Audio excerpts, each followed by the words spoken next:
12 razones por las que un pastor protestante se convirtió en católico. Una introducción, Dr. Norman Blumen, 12 de septiembre de 2017. Lo siguiente es parte de una serie en curso por el Dr. Norman Blumen. Estaremos publicando otra de sus razones cada semana, así que estad atentos. Hay varias razones por las que abracé la fe católica durante el verano y el otoño de 2011. La verdad es que todavía encuentro razones para ser un católico que no podría haber imaginado antes, tan rico es el tesoro que posee el catolicismo. He enumerado a continuación 12 razones para mi decisión. En aquella tarde de octubre, cuando me recibieron en la iglesia, me habría sido difícil nombrar 12. Hoy puedo dar más, pero he decidido seguir con los 12 enumerados en esta serie, porque son los que siempre me vienen a la mente cuando pienso en hacer una lista así. La razón por la que decidí escribir en papel es que a menudo me preguntan por qué un pastor presbiteriano que fue criado como bautista, un hombre cuyos antecesores eran luteranos, anglicanos, presbiterianos y bautistas, sin un solo antepasado que se aferró a Roma desde la Reforma, ¿por qué yo, de todas las personas, debería dejar lo que era mío por herencia y elección para nadar en el Tíber? La pregunta es más que comprensible, y la respuesta, ya sea dada brevemente o no, es una historia de gracia asombrosa.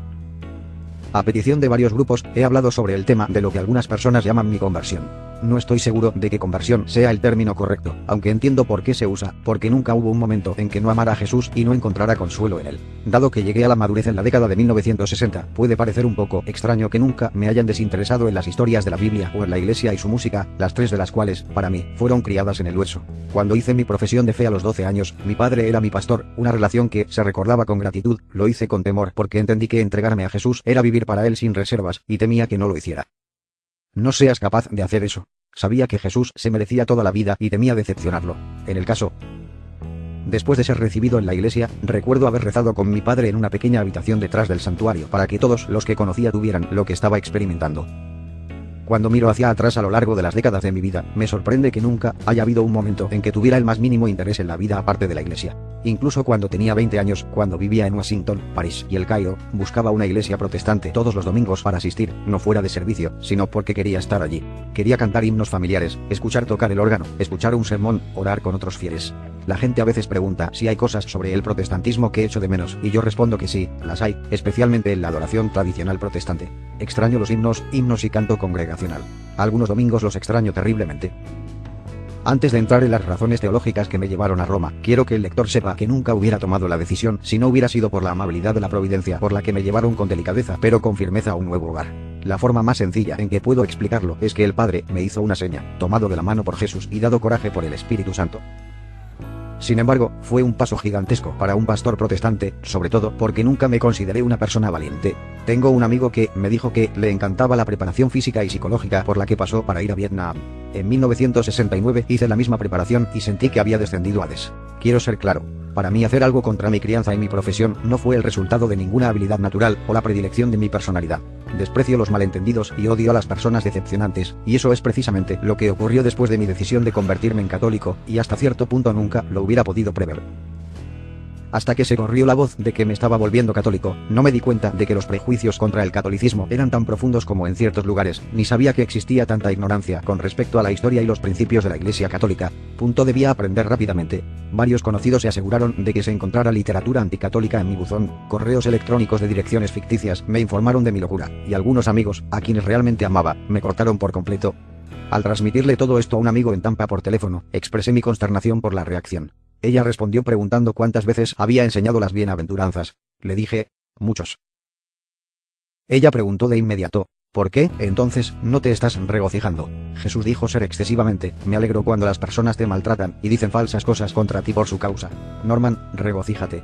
Grande es tu recompensa. Cerrar comillas, debo decir que puso una nueva, pero antigua, luz sobre mi situación. Me quedo en deuda con ella.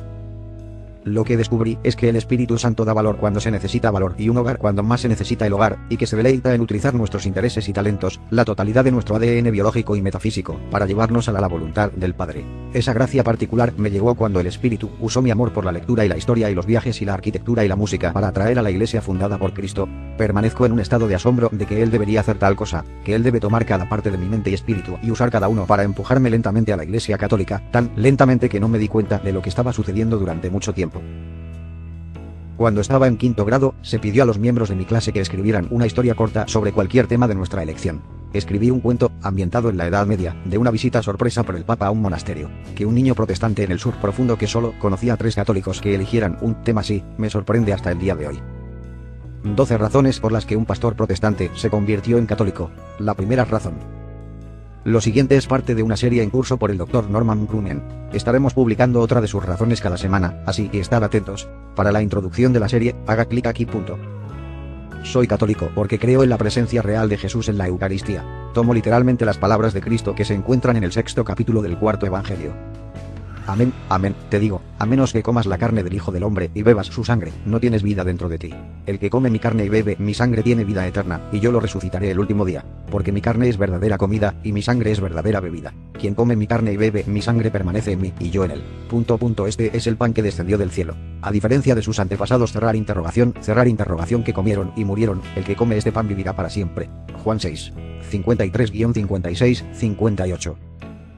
Desde los tiempos de los apóstoles, nunca hubo una época en que la Iglesia no tomara literalmente las palabras de Jesús con respecto a la Eucaristía hasta la Reforma protestante. El hecho de que muchos reformadores negaran la verdad de las palabras de Jesús abrió la puerta a lo que eventualmente se convirtió en una revisión y reescritura radical del cristianismo, cuyos efectos nos rodean, desde la corrupción de la cultura hasta el marcado declive del cristianismo. Europa. El declive no comenzó de inmediato con la Reforma. El protestantismo inicialmente dio al mundo un enorme impulso espiritual y social. De la Reforma surgieron cambios saludables en la forma en que las personas comenzaron a verse y las posibilidades de una vida mejor. La ética de trabajo protestante surgió como una nueva capa en la base de la civilización occidental moderna. Un despertar espiritual y social siguió a los avivamientos en Inglaterra y Estados Unidos que finalmente beneficiaron a muchas naciones. Entonces, ¿cuál fue el problema? El problema fue que las semillas del individualismo extremo fueron plantadas con la Reforma. Las semillas que tenían el yo es el árbitro de todas las cosas temporales y espirituales. 4 siglos después de la vida de Lutero, surgió en Alemania un cambio colosal en el enfoque del estudio de las escrituras en las universidades y los seminarios, un enfoque llamado crítica superior. En verdad, ese cambio tuvo una génesis anterior, simplemente se hizo evidente a finales de los 1800. Lo que ocurrió en las universidades alemanas fue la evolución de la Reforma a su fin lógico, el socavamiento de la autoridad de las escrituras y la revisión del cristianismo que, a finales del siglo XX, había demostrado ser devastadora dentro de las denominaciones, una vez fuertes en los principios básicos del cristianismo. En la década de 1950, la crítica más alta era la norma en las instituciones teológicas en Europa y América. Para estar seguro, no estoy olvidando que ciertos aspectos de la crítica superior tienen sus méritos, por ejemplo, el examen del contexto histórico en el que se escribieron los libros de la Biblia, así como el análisis de los diversos tipos de literatura que se encuentran en la Biblia. Narrativas, ley, salmos, profecías, proverbios, evangelios, parábolas, cartas, relatos apocalípticos. Todos se entienden en un grado más profundo cuando se ven bajo la lente de la literatura que representan. El peligro, que ha demostrado con demasiada frecuencia la realidad, es que cuando se aborda la escritura solo como tipos de literatura, deja de ser manejada con reverencia. De aquellos principios de la Reforma, eventualmente surgieron unitarismo, de jure y de facto, y un reemplazo del Evangelio con una religión de sentimentalismo y autoafirmación. Por supuesto que hubo, y hay muchas excepciones notables. Solo hay que recordar la ortodoxia y la autodenominación de Jonathan Edwards, John Wesley, Dietrich Bonhoeffer, Karl Barth, Corrie ten Boom y Billy Graham, y muchos otros para tener la certeza de que el protestantismo no es una cuestión del árbitro supremo. O, para el caso, religión de la cafetería. Elija y elija lo que es fácilmente digerible. Los protestantes tienen una impresionante galería de teólogos ortodoxos y valientes mártires que ningún católico debería olvidar. Pero lo que es triste es la dificultad que tienen los protestantes ortodoxos para aceptar las palabras de Cristo en el 6º capítulo del Evangelio de Juan, ya que Jesús quería que se entendieran, un entendimiento que puede entenderse examinando cuidadosamente, en griego, la palabra que usó para comillas comer y la insistencia repetitiva de que para tener vida y vida eterna uno debe comer mi carne y beber mi sangre.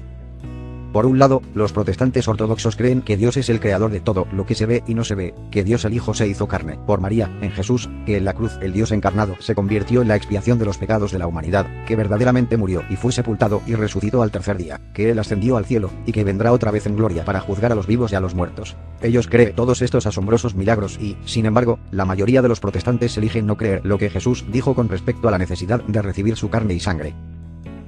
Para poner el dilema en la forma de una pregunta, si uno cree en los milagros de la creación, la encarnación, la expiación, la resurrección y la ascensión, ¿por qué no se puede aceptar el milagro de la presencia real? Para muchos protestantes, ¿cuántos no podría saber? Puede ser que suena como el catolicismo. Y es el catolicismo porque es la enseñanza de la Iglesia Universal, católica, desde su fundación. Es lo que enseñó Jesús, y así lo que enseñaron los apóstoles y los primeros padres. Parentéticamente, hasta que empecé a comprender algo del abismo entre el catolicismo y el protestantismo, no había tratado varios misterios desde mi juventud, como por ejemplo por qué algunas iglesias protestantes no tienen una cruz demasiado católica, o por qué la liturgia es rechazada, demasiado católica, cerrar paréntesis, o por qué la cena del Señor no se administra semanalmente, demasiado católica, o por qué nunca se menciona a María, excepto en Navidad, también católica. Fue sorprendente comprender que al separarse de todo lo que parecía católico, la tradición protestante afirmaba que la Iglesia Madre, de la que obviamente surgió el protestantismo, no tenía nada que enseñar a sus hijos. Sus hijos tampoco estaban en deuda con ella, ni siquiera por las escrituras que la Iglesia Católica recibió, atesoró, copió, enseñó, predicó y finalmente compiló en lo que llamamos el Nuevo Testamento. Sin embargo, en esa extraña mezcla de ignorancia y negación, yo, como millones de jóvenes protestantes en los Estados Unidos, crecí aprendiendo de los maestros de la escuela dominical para interpretar las palabras de Jesús literalmente, excepto cuando se trataba del 6º capítulo del Evangelio de Juan, aunque debo decir que nunca escuché a un maestro decirnos: no debes creer literalmente el 6º capítulo del Evangelio de Juan. Lo que escuché muchas veces fue que la cena del Señor fue una comida conmemorativa. Periodo.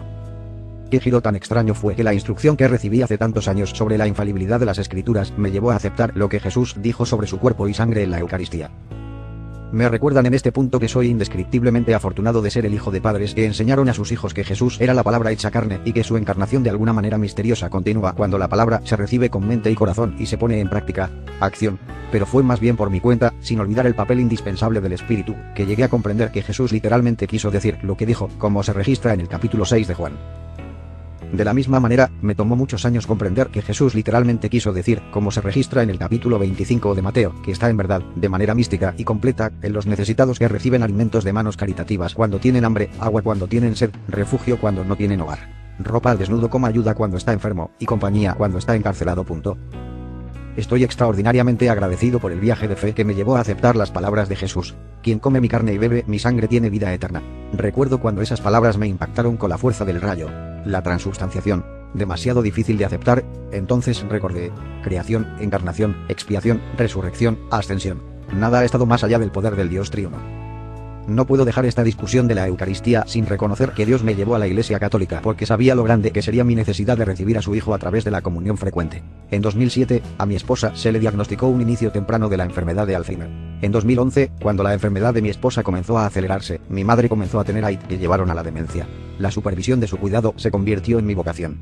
Debía aprender cómo el dolor puede ser agotador al cuidar a los seres queridos que han perdido su estado de alerta mental. No creo que sea posible comprender esta forma de dolor y agotamiento a menos que uno haya estado allí. Me refiero a que ha vivido con una persona con demencia.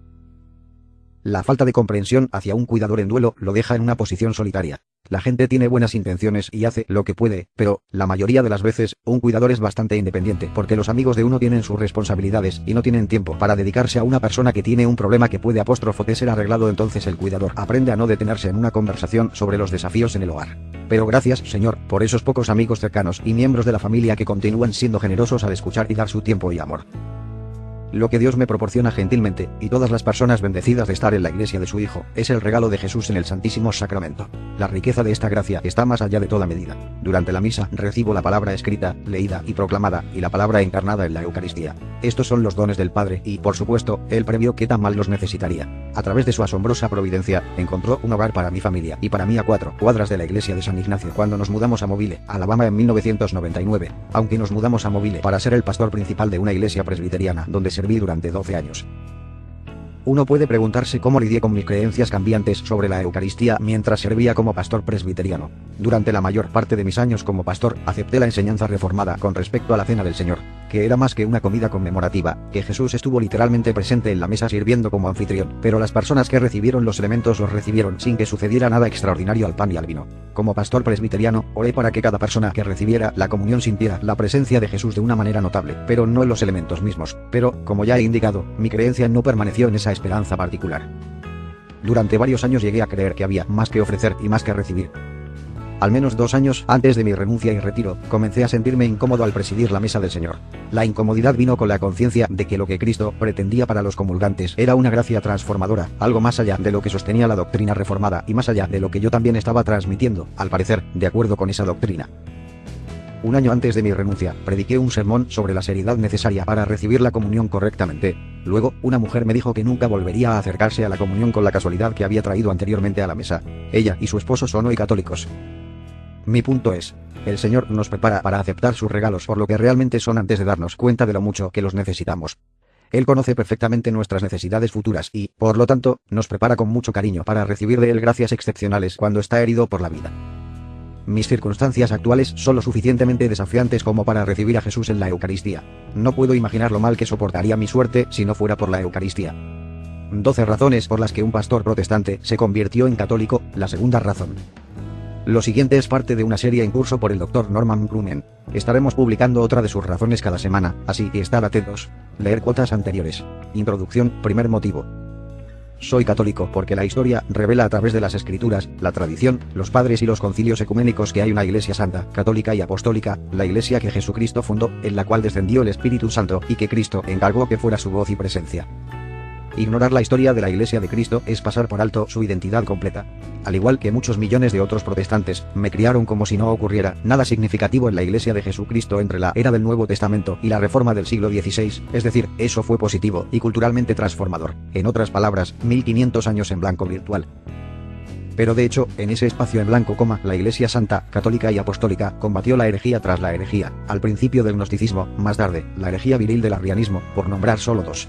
Fue la Iglesia la que definió la plena divinidad y la humanidad de Jesucristo en los concilios de Nicea, 325 DC, y Constantinopla, 381 DC, y, en un sentido muy real, salvó al cristianismo de la rápida expansión de la herejía del arrianismo. ¿Por qué no aprendimos ese hecho monumental en nuestra juventud?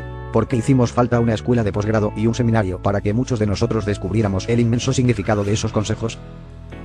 En ese espacio en blanco, la Iglesia Católica compiló los libros que llamamos Nuevo Testamento y los declaró como el cumplimiento de la profecía, el plan de salvación y la palabra auténtica de Dios para el mundo.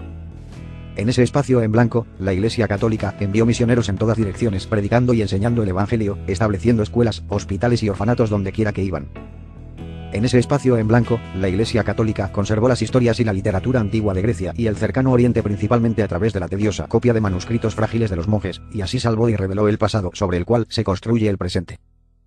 En ese espacio en blanco, la Iglesia Católica construyó las iglesias y catedrales más impresionantes que el mundo haya visto, desde Santa Sofía hasta la Basílica de San Pedro, todas ellas obras de ingeniería que bordean lo milagroso.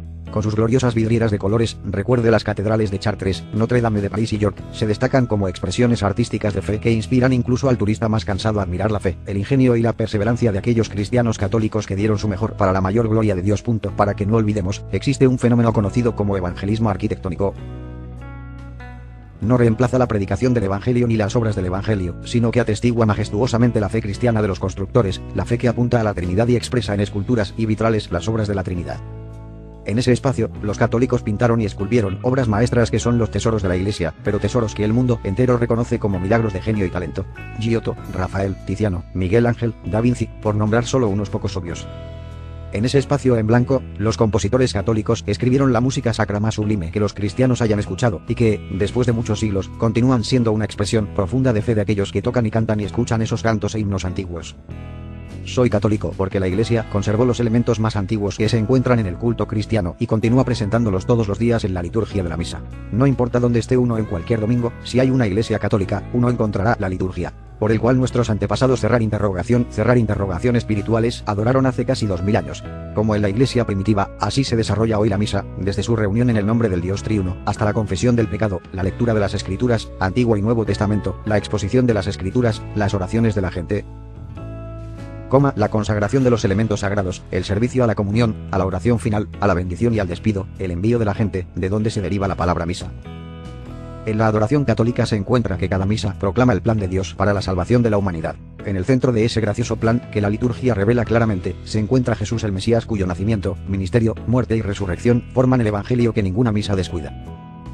Soy católico porque considero que la repetición de las Escrituras es necesaria para alimentar mi mente y mi alma. Sé que en la misa encontraré lo que mi mente y mi alma necesitan, sobre todo recibiré a Jesús, como se prometió en el Evangelio de Juan.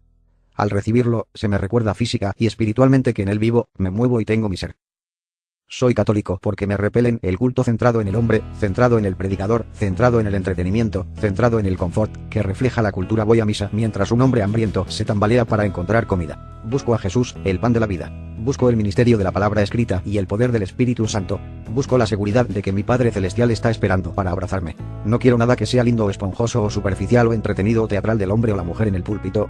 No me siento inspirado al ver a un equipo de líderes de adoración abrir paréntesis, cantar y balancearse en un escenario con micrófonos metidos en sus gargantas. Quiero un compromiso con Jesucristo, no con los artistas. En la misa lo encuentro y soy encontrado por él. 12 razones por las que un pastor protestante se convirtió en católico, la tercera razón. Lo siguiente es parte de una serie en curso por el Dr. Norman Grumman. Estaremos publicando otra de sus razones cada semana, así que estad atentos. Leer cuotas anteriores. Introducción, primer motivo, segundo motivo. Soy católico porque respeto y abrazo la enseñanza de la Iglesia sobre el don de la salvación. Digo regalo porque San Pablo escribió: porque por gracia has sido salvo por la fe, y esto no es de ti, es el don de Dios, no es de las obras, por lo que nadie puede jactarse, porque somos sus obras, creados en Cristo Jesús para las buenas obras que Dios ha preparado de antemano, para que vivamos en ellas. Cerrar comillas, Efesios 2, 8-10. La salvación es un tema tan grande como un ser humano puede considerar, porque la salvación es lo que la encarnación, la crucifixión y la resurrección lograron. Es el don supremo del Padre a los pecadores. No debería ser un tema divisivo, pero lamentablemente lo es. Las personas de varias denominaciones son sensibles sobre lo que define la salvación, cómo se recibe y para quién está destinada. Dentro de ciertos grupos cristianos hay un lapso de memoria, principalmente hipercalvinistas, que, de hecho, Dios quiere que todos sean salvos y lleguen al conocimiento de la verdad, porque hay un solo Dios. También hay un mediador entre Dios y la humanidad, Cristo Jesús, el mismo humano, que se dio a sí mismo como rescate por todos. Cerrar comillas, 1 Timoteo 2, 4-6. Las escrituras no son vagas con respecto a la salvación como el objetivo de la fe. 1 Pedro 1, 9.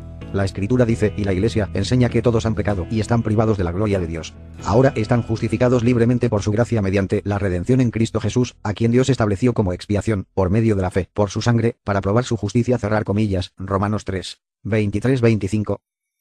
En su sabiduría, la Iglesia no descansa la doctrina de la salvación en 3 o 4 versos, más bien, ella presenta todos los hechos de la salvación. La Iglesia enseña, al igual que los apóstoles, que la salvación viene, 1. Primero a través de la gracia, sin la cual no hay esperanza de salvación, luego, 2. A través de la fe, que incluye el arrepentimiento y la confianza en Jesús como Señor y Salvador, y luego, 3. A través de la regeneración de la mente y el alma, la entrega del yo al poder del Espíritu Santo, mediante el cual, 4. El amor se convierte en preeminente y produce buenas obras. La Iglesia enseña que la intención de Dios es que la persona humana sea tan libre como Cristo es libre, es decir, que se salve de la esclavitud del pecado y que viva vidas santas y caritativas, pero debido a que el hombre elige pecar, su libertad para ser santo disminuye considerablemente. La batalla está en curso porque incluso aquellos que creen lo que Dios ha revelado, que entienden que los mandamientos existen para su bienestar, que quieren seguir las expectativas de Dios, incluso hacen el mal que no quieren hacer y no hacen el bien que hacen. Deseo. Entonces, ¿cómo se puede salvar a una persona? La Iglesia señala firmemente a Jesucristo, crucificado y resucitado, y al Espíritu Santo que capacita a las personas para alejarse del pecado y abrazar la obra salvífica de Cristo en la cruz. El Catecismo expresa esta verdad con estas palabras: por su cruz gloriosa, Cristo ha ganado la salvación para todos los hombres. Los redimió del pecado que los mantenía en esclavitud. Por la libertad, Cristo nos ha liberado. Ga. 5, 1. En Él tenemos comunión con la verdad que nos hace libres. Juan 8, 3. Donde está el Espíritu del Señor, allí hay libertad. 2 Co. Las 3 y 17. Ya nos gloriamos en la libertad de los hijos de Dios. Rom. Las 8 y 21. Cerrar comillas, párrafo 1741. Existe la seguridad adicional de que cuanto más hace uno lo que es bueno, más libre se vuelve. No hay verdadera libertad, excepto en el servicio de lo que es bueno y justo. La elección de desobedecer y hacer el mal es un abuso de la libertad y conduce a la esclavitud del pecado. Párrafo 1722. Al adherirse a las Escrituras, la Iglesia enseña que la salvación no es un asunto de una sola admisión, de que Jesús es el Señor y luego vivir como si no lo fuera. La salvación es tanto la justificación, ser corregida con Dios por gracia, a través de la fe en Cristo, y la santificación, ser santificado por la obra del Espíritu Santo en la vida de un creyente. La salvación comienza con la expiación que Cristo realizó en la cruz y continúa hasta el presente en la entrega del yo al plan salvífico de Dios revelado a través de las Escrituras y la Iglesia. La salvación es un viaje de fe de por vida, una confesión diaria del pecado, una entrega diaria de sí mismo a Cristo por medio de cuyo poder se puede imitarlo humildemente y de manera auténtica. El objetivo de la salvación es estar en esta vida. Un reflejo tan claro de Jesús como sea posible, y en la vida por venir a ser abrazada por Jesús. Día tras día, el creyente realiza su salvación con temor y temblor, Filipenses las 2 y 12, es decir, él o ella crece en fe a través de experiencias buenas y malas, al tropezar y aprender a confiar en el amor y la compasión de Dios, y después de fallar una y otra vez, descubrir que la fe de uno se ha profundizado y que uno puede dar otro paso, y otro, en su confianza en Dios y en el amor de uno por Cristo y el prójimo. Llega un momento, o un tiempo, en el que el creyente percibe con agudeza la presencia del Espíritu de Dios y escucha con nuevos oídos que Jesús murió por los pecados de cada ser humano. Y aunque tal vez haya escuchado esa verdad muchas veces, el creyente la recibe como Dios siempre quiso, es decir, como se le dirigió directamente a él, a un pecador. Tan grande es la gratitud que envuelve al pecador perdonado que anhela besar la cruz. Renovado, quiere saber más y hacer más. Se dirige a las Escrituras y descubre que hay personas en su propia ciudad, tal vez en su puerta, que necesitan desesperadamente experimentar el amor y la misericordia de Cristo. Descubre que la Iglesia continúa enfatizando lo que Jesús enseñó en el capítulo 25 del Evangelio de Mateo y en la parábola de Lázaro y el hombre rico en Lucas 16. El creyente descubre que no hay excusa para aflojarse en hacer buenas obras. Negarse a ser caritativo es insultar a aquel cuya generosidad hizo posible la salvación del pecador. En el camino de la fe, el creyente encuentra que la Iglesia Católica nunca ha descontado la Carta de Santiago, como lo hizo Martín Lutero, debido a su insistencia en las buenas obras. De hecho, la Iglesia ha sostenido todas las enseñanzas de Cristo y los apóstoles porque son tan sagradas como aquellos mandamientos que, por cualquier razón, pueden conformarse más fácilmente a la disposición de una persona. En el descubrimiento de las profundidades de la verdad de Dios, el creyente abraza gradualmente, y cada vez más estrechamente, las verdades de Dios, reveladas en las Escrituras, y la fidelidad de la Iglesia a esas verdades. En ese descubrimiento, el creyente está agradecido en un grado imposible de expresar completamente. Uno puede preguntar cuáles son esas capas de verdad. Hay muchos. Aquí hay varios. Mateo 25, 41-46. Entonces Cristo dirá a los que están a su mano izquierda: ustedes, malditos, salgan de mí al fuego eterno preparado para el diablo y sus ángeles, porque tenía hambre y no me diste de comer, tuve sed y no diste de beber, fui forastero y no me recibiste, desnudo y no me diste ropa, enfermo y en la cárcel y no me diste ganas de comer. Visítame. Entonces también responderán: Señor, ¿cuándo te vimos hambriento o sediento, o un extraño o desnudo o enfermo, o en la cárcel, y no te cuidamos? Entonces él les responderá: de verdad, te lo digo, así como no lo hiciste con uno de los más pequeños, no me lo hiciste conmigo. Y estos irán al castigo eterno, pero los justos a la vida eterna. Lucas 16, 19-31. En esta parábola, Jesús cuenta la historia de un hombre rico que ignoró a Lázaro, un hombre pobre cubierto de llagas que yacían en la puerta del hombre rico y que anhelaban migajas de la mesa del hombre rico. El hombre rico estaba suntuosamente vestido y festejado todos los días. Cuando el pobre hombre murió, fue llevado por los ángeles para estar con Abraham. Pero cuando el hombre rico murió, fue a Hades, donde clamó a Abraham por una gota de agua. Tan calientes eran las llamas de Hades y tan secas era su lengua. Pero Abraham dijo: entre ustedes y nosotros se ha arreglado un gran abismo, de modo que aquellos que quieran pasar de aquí a ustedes no puedan hacerlo, y nadie puede cruzar de allí a nosotros. La parábola penetra en la imaginación del lector, porque ¿quién no se ha creído demasiado ocupado para alimentar y vestir a los que están a solo minutos o millas de su hogar? La caridad, ese amor abnegado como agape en griego, no es una opción para un seguidor de Cristo. Ser cristiano es hacer las obras de Cristo no solo cuando es conveniente, sino como una forma de vida. El creyente es consciente de que lo que le debe a Cristo es un amor demostrable que se origina en la memoria de que la cruz es la expresión suprema del amor. La caridad en su máxima expresión, el sacrificio en su humildad, la generosidad en su cenit, el perdón en toda su plenitud.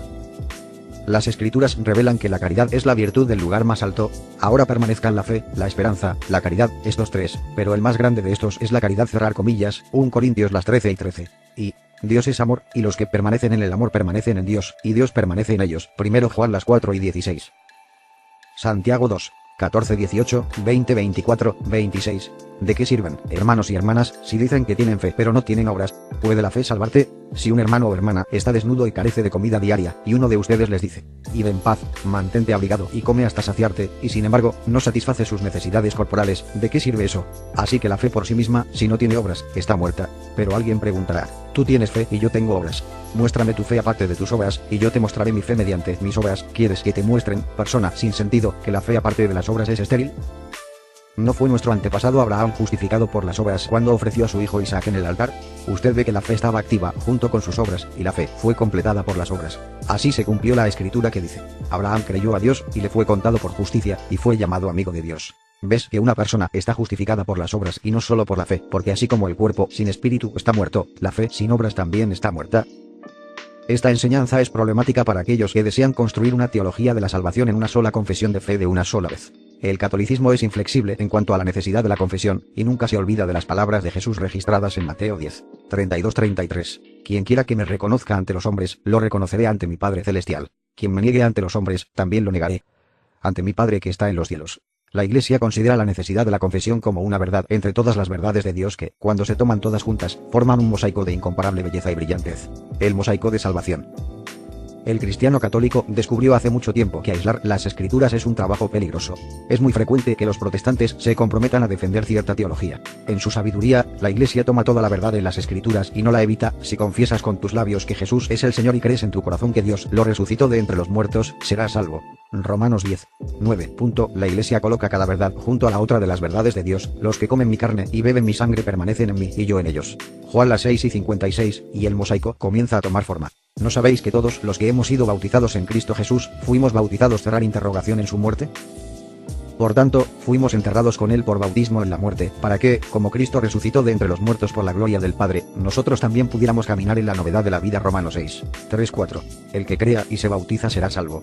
Marcos 16, 16. El mosaico se vuelve más brillante a medida que la verdad se coloca perfectamente al lado de la verdad. En verdad, les digo que nadie puede entrar en el reino de Dios sin haber nacido del agua y el Espíritu. Juan 3, 5. Pieza a pieza, el mosaico toma una forma impresionante. Dios te dijo, oh hombre, ¿qué es lo bueno? ¿Y qué exige el Señor de ti? Para hacer justicia, para amar la misericordia y para caminar humildemente con tu Dios. Miqueas 6. 8. Cuando todas las piezas están juntas, los que perseveren hasta el final serán salvos. Mateo 10 y 22. El mosaico revela el plan salvífico del Padre para sus hijos. Ve, vende lo que tienes y dáselo a los pobres, y tendrás un tesoro en el cielo. Ven y sigue. Marcos 10 y 21. El mortero que lo mantiene todo unido es la insondable gracia de nuestro Dios y Salvador. Un regalo que no se puede ganar, pero todos pueden recibir con arrepentimiento y gratitud. La determinación de la Iglesia Católica de no ignorar las Escrituras con respecto al plan salvífico de Dios me llevó a una encrucijada en la que tenía que tomar una decisión. Tenía que continuar en el calvinismo con su insistencia en la predestinación o recurrir a otras teologías protestantes, cada una de las cuales declaraba que su camino era el plan perfecto. Fue una experiencia aleccionadora comprender que, si bien todas las denominaciones protestantes presentan ciertos versículos de las Escrituras para aclarar su comprensión de la salvación, que generalmente termina con algo como es así de simple, la Iglesia Católica abraza y enseña que toda la palabra de Dios es el gracioso plan salvífico de Dios. La elección estaba ante mí. Me encontré teniendo que aceptar o no que la teología de salvación de la Iglesia se basa en cada palabra sagrada como el deseo de Dios para la humanidad y no en versos seleccionados. Me gustaría recordar al lector que la Iglesia Católica no enseña que la salvación se puede obtener a través de buenas obras. Siempre se ha reconocido que, debido a la caída de Adán, ningún hombre o mujer puede lograr, a través de sus propios méritos, lo inalcanzable. Nadie puede vivir de manera tan meritoria y altruista como para ser declarado perfectamente justo por Dios. Solo la gracia permite a los seres humanos hacer lo correcto y elegir lo correcto. Si todavía hay un protestante o católico que está mal informado sobre este tema, lea la Declaración Conjunta de 1999 sobre la doctrina de la justificación. Acordado por la Iglesia Católica y la Federación Luterana Mundial. Fue afirmado en 2006 por el Consejo Metodista Mundial. Insto a los protestantes y católicos a descargar la declaración y leerla cuidadosamente. En el fondo del asunto está la resolución de malentendidos con respecto a la justificación, salvación. La Iglesia Católica declara en su catecismo que nuestra justificación viene de la gracia de Dios. La gracia es favor, la ayuda gratuita e inmerecida que Dios nos da para responder a su llamado a ser hijos obedientes de Dios. Cerrar comillas, párrafo 1996. La primera obra de la gracia del Espíritu Santo es la conversión. Movido por la gracia, el hombre se vuelve hacia Dios y se aleja del pecado, aceptando así el perdón y la justicia de lo alto. Esta vocación a la vida eterna es sobrenatural. Depende completamente de la iniciativa gratuita de Dios, porque solo Él puede revelarse y darse a sí mismo. Supera el poder del intelecto humano y la voluntad. Cerrar comillas, párrafo 1998. La preparación del hombre para la recepción de la gracia ya es una obra de gracia. Párrafo 2001. Dado que la iniciativa pertenece a Dios en el orden de la gracia, nadie puede merecer la gracia inicial de perdón y justificación. Párrafo 2010. La pasión de Cristo nos ha merecido la justificación, nos conforma a la justicia de Dios, que nos justifica. Tiene por objetivo la gloria de Dios y de Cristo, y el don de la vida eterna. Es la obra más excelente de la misericordia de Dios. Cerrar comillas, párrafo 2020. Uno puede ver cuán terriblemente extraños pueden ser los movimientos religiosos cuando los correctivos evolucionan hacia algo peor de lo que intentaban corregir. De la vorágine del siglo XVI han surgido 500 años de malentendidos y prejuicios. Nunca debería haber ocurrido. Pero, gracias a Dios, la reforma protestante ha terminado. Si uno lo duda, lea nuevamente las citas del Catecismo y la Declaración Conjunta sobre la doctrina de la justificación. Otro malentendido que debe aclararse es la creencia protestante, no sostenida por todos los protestantes, de que la doctrina católica enseña que solo los católicos pueden esperar la salvación. Para responder claramente, eso no es cierto. El Catecismo dice: la Iglesia sabe que ella está unida de muchas maneras a los bautizados que son honrados con el nombre de cristiano, pero no profesan la fe católica en su totalidad o no han conservado la unidad o la comunión bajo el sucesor de Pedro. Párrafo 838. Sospecho que muchos protestantes no han considerado que cuando profesan su fe a través de los credos de los apóstoles y de Nicea, están profesando la fe de la Iglesia Católica, la Iglesia que, bajo la guía del Espíritu Santo, escribió los credos. Por lo tanto, los protestantes bautizados están en unión con la Iglesia Católica, en unión con todos los cristianos a través de la fe en la gracia salvadora de Cristo, aunque obviamente no están en plena comunión. El Catecismo lo expresa de esta manera en el mismo párrafo. Aquellos que creen en Cristo y han sido bautizados apropiadamente son puestos en una cierta, aunque imperfecta, comunión con la Iglesia Católica. Todos los cristianos saben en algún nivel que es la voluntad del Padre y de su Hijo que no haya divisiones entre los cristianos. Si un miembro de una de las 30 o 50.000 denominaciones protestantes debería dudar de esta verdad, permítale recordar la oración de Jesús. Pido no solo en nombre de estas, sino también en nombre de aquellos que creerán en mí a través de su palabra, para que todos sean uno. Como tú, Padre, estás en mí y yo en ti, que también estén en nosotros, para que el mundo crea que tú me has enviado. Les he dado la gloria que me habéis dado, para que sean uno, como nosotros somos uno. Yo en ellos y tú en mí, para que sean completamente uno, para que el mundo sepa que me has enviado y que los has amado como yo me has amado. Juan 17, 20-24. En el párrafo 836 del Catecismo, se da la seguridad de que todos los hombres están llamados a esta unidad católica minúscula C del pueblo de Dios, y a esto, de diferentes maneras, pertenecen o están ordenados. Los fieles católicos, otros que creen en Cristo y, finalmente, toda la humanidad, llamados por la gracia de Dios a la salvación. Todos los cristianos bautizados tienen el privilegio de celebrar lo que tienen en común, principalmente Jesucristo, y orar para que algún día todos sean uno. Mi alivio y gratitud no tuvieron límites cuando descubrí la integridad de la enseñanza de la Iglesia sobre la salvación.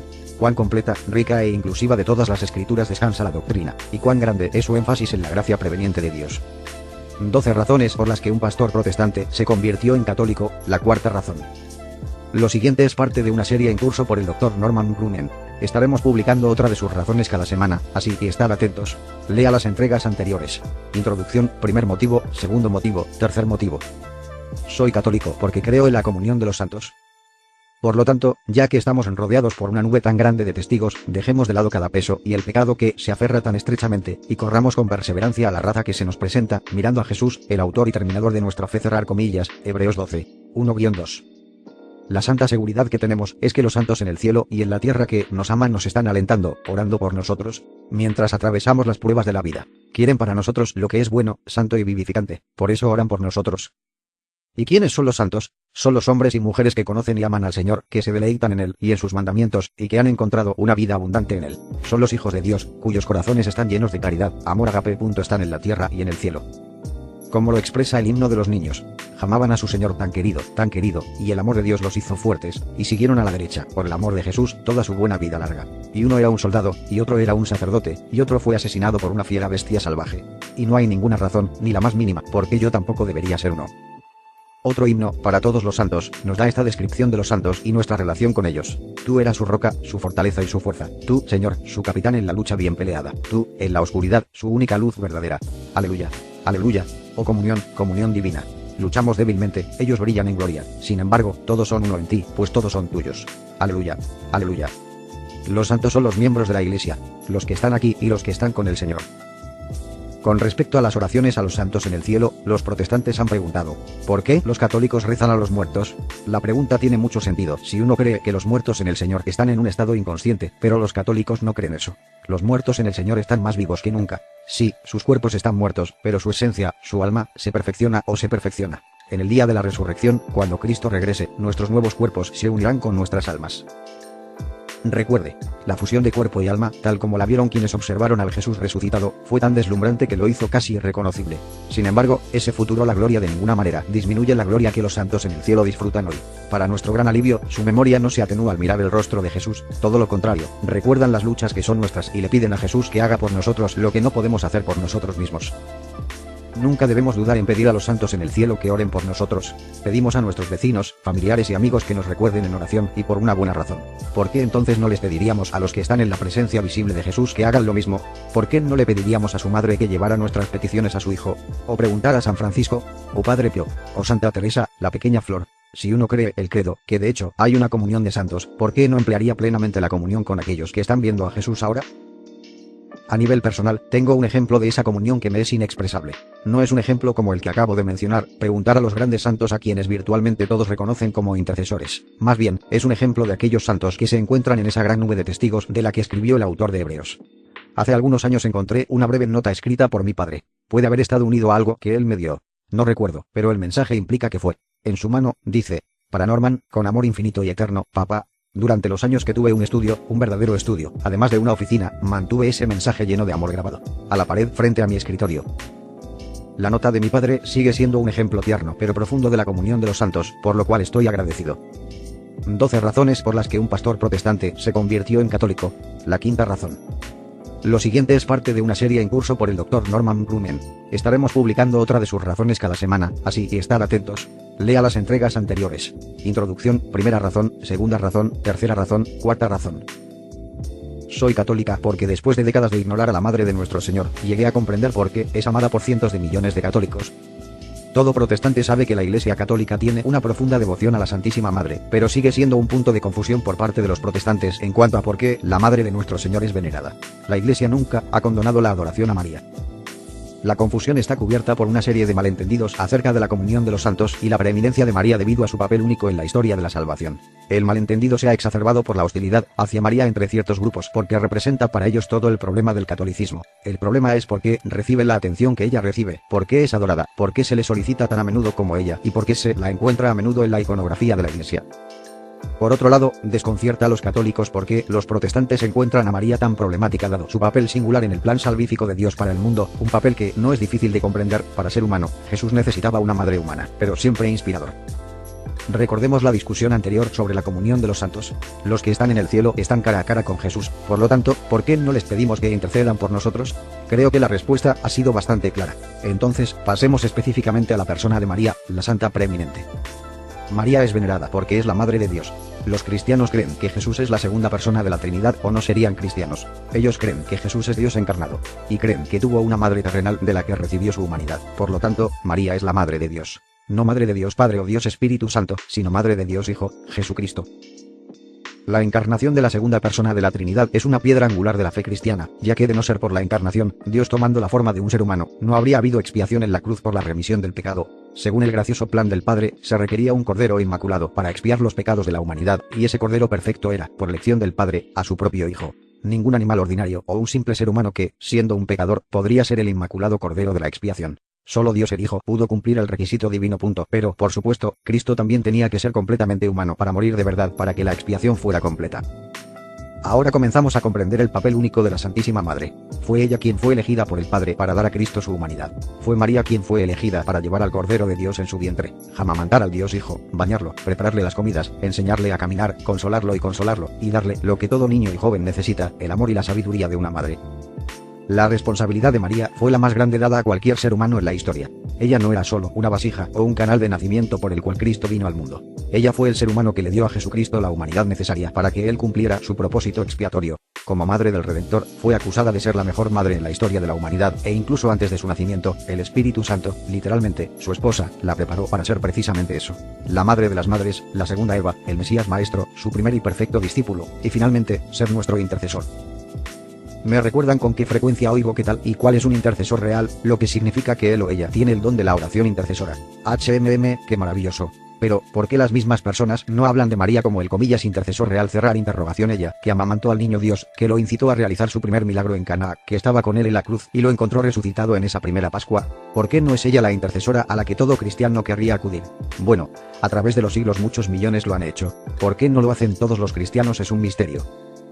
Es cierto que durante la Edad Media, y más tarde en ciertas partes del mundo, hubo cristianos que llevaron la devoción a María a tal extremo que parecía que usurpaba el lugar de Jesús en su práctica de la fe. Ese desafortunado suceso explica por qué los reformadores y sus seguidores, aunque no arrojaron al niño con el agua del baño, ciertamente echaron a la madre. Los correctivos a menudo van demasiado lejos. Martin Luther, curiosamente, no tuvo hostilidad hacia la Santísima Madre, pero sí lo hicieron los reformadores en Suiza y trataron de hacer todo lo posible para borrarla. Imposible de hacer lo que habían admitido, ya que la narrativa del nacimiento fue un capítulo integral en la historia de la salvación. La vida de María, su fe, sus palabras y sus acciones deben ser estudiadas cuidadosamente por todos los cristianos porque ella es el modelo perfecto para los cristianos. Fue ella quien se sometió a la petición del Padre de ser la madre del Mesías. Piénselo. Mari, joven, no mundana, inocente, pura, soltera, de baja hacienda, fue a ella a quien se le pidió que hiciera lo que ninguna mujer había hecho nunca. Si ella hubiera huido en desconcierto y miedo, ¿quién podría haberla culpado? Pero su respuesta a la solicitud divina es la consigna para todo cristiano sincero. Déjame estar de acuerdo con tu palabra. Su respuesta fue una sumisión total a la solicitud de Dios. Ella entendió todo lo que se le pedía. La inmensidad de la responsabilidad cerrar interrogación. La solicitud fue tan colosal, sin precedentes, tan cambiante para la historia que es dudoso que pudiera haber comprendido completamente las implicaciones. Sin embargo, ella se sometió. Ese es el punto. La esperanza y la expectativa de Dios para nosotros es la misma: enviar, confianza, seguir. Especialmente cuando el futuro no está claro y las circunstancias son confusas y, a veces, aterradoras. Enviar, confianza, seguir. ¿Cómo nos sometemos, confiamos y seguimos cuando Dios nos pide tanto? Es de gran ayuda recordar la respuesta de María, su sumisión y confianza, así como recordar que María siempre apunta a su Hijo. También podemos animarnos a recordar que el Hijo de María también es el Hijo de nuestro Padre Dios, y que lo que el Hijo promete no se puede romper. En esa verdad encontramos nuestra confianza. Encuentro inspiración en mirar a María en el relato bíblico de su confianza en el poder de su hijo, como se demostró en la fiesta de bodas en Cana. Cuando todo el vino se había bebido, y el anfitrión y los sirvientes de repente estaban muy ansiosos, María miró a Jesús para resolver el problema y les dijo a los sirvientes: haz lo que él te diga. María continúa dirigiéndonos hacia Jesús, quien misericordiosamente nos dice lo que él quiere que nosotros sepamos. Lea los evangelios. Lea el Sermón del Monte, Mateo 5:7. Sus directivas y promesas son claras. Y su madre continúa diciendo: haz lo que él te diga. Entre los mortales, ella es la discípula, modelo e intercesora sin igual. 12 razones por las que un pastor protestante se convirtió en católico. La sexta razón. Lo siguiente es parte de una serie en curso por el Dr. Norman Brunel.